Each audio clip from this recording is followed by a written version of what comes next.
platicar del tema, saludo a Jaime Roche, quien es analista soberano de México, de Moody's, quien se encuentra en Nueva York. ¿Qué tal? Muy buenas tardes, Jaime. Hola, Susana, gracias por la invitación.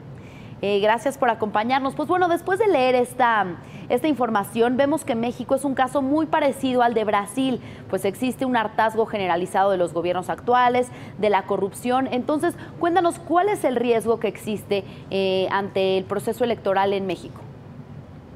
Bueno, empezamos a ver una suerte de curiosidad entre los inversionistas extranjeros sobre el proceso electoral en México.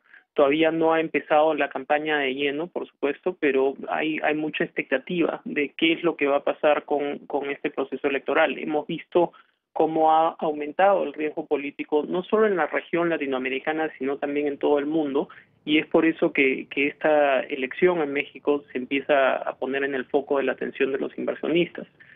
Por el momento, lo que vemos que podría estar en juego es no temas tanto fiscales como en el caso de Brasil, donde hay un problema grave que es fiscal.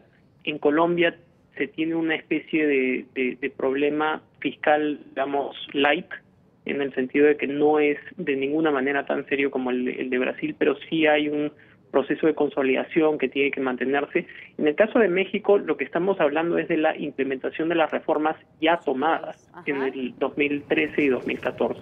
Y entonces, ¿creen que este proceso, pues bueno, obviamente hay riesgo si hay un cambio de gobierno que no esté de acuerdo con la política económica actual, pero si fuera un gobierno que sí va con en la misma línea de la política económica actual, ¿sería un proceso de implementación lento? Es posible, eso es donde la curiosidad se centra. ¿Cómo va a seguir el proceso de implementación de las reformas?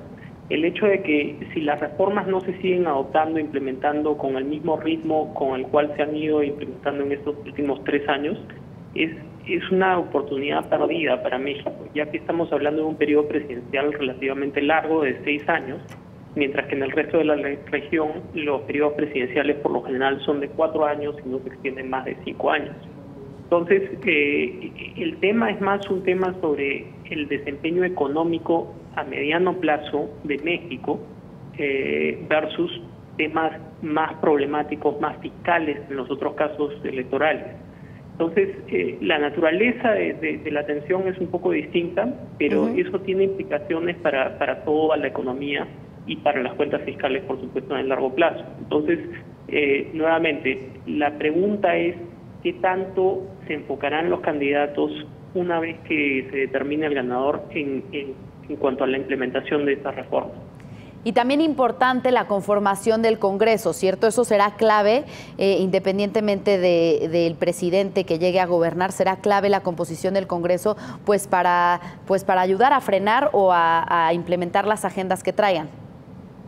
Totalmente cierto, y vemos un Congreso bastante fragmentado para el próximo mandato, o para los próximos 6 meses, donde va a ser indispensable generar alianzas, crear consensos, pero al mismo tiempo esto puede ser una suerte de freno en cuanto a la implementación de las reformas, porque va a tener que haber mucho diálogo político, y es posible que en este ambiente donde se ha habido una encrispación de las ideologías políticas, de la población, ¿no? que ha tenido una suerte de cansancio con los políticos tradicionales y con los procesos de corrupción, se dificulta o se puede entorpecer este proceso de adoptar reformas y de seguir implementándolas. Entonces, claro, el Congreso, sin duda, es fundamental y es otra cosa que tendremos que estar observando. Jaime, también dicen en este reporte que habrá mayores demandas sociales y tendrá menor recaudación fiscal el gobierno. Es una posibilidad. Tenemos un proceso donde se ve un crecimiento tenue a mediano plazo. No será el crecimiento que se veía o que se proyectaba en el momento que se adoptaron las reformas en México. Las autoridades estaban apuntándole a un crecimiento de 4 a 5% de la economía, y lo que estamos viendo es que por el momento la economía está creciendo a un ritmo de 2,5%. A futuro hay varios riesgos sobre esa tasa de crecimiento que podrían afectar de manera negativa a la recaudación. En este contexto de mayores presiones sociales, mayores presiones de gasto, es importante cómo evoluciona la política de impuestos y de recaudación de estos gobiernos.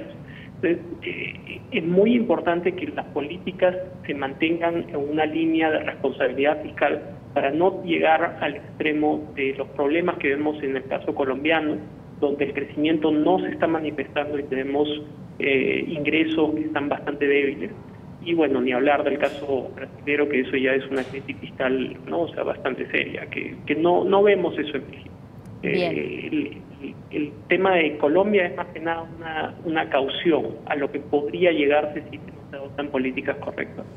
Bien, entonces, ¿dónde ven mayor riesgo? ¿En México o en Brasil? Sabemos que son las dos principales economías de América Latina y pues que tienen casos parecidos, situaciones parecidas en lo que mencionábamos hace unos momentos de corrupción, de hartazgo de los presidentes que están gobernando actualmente.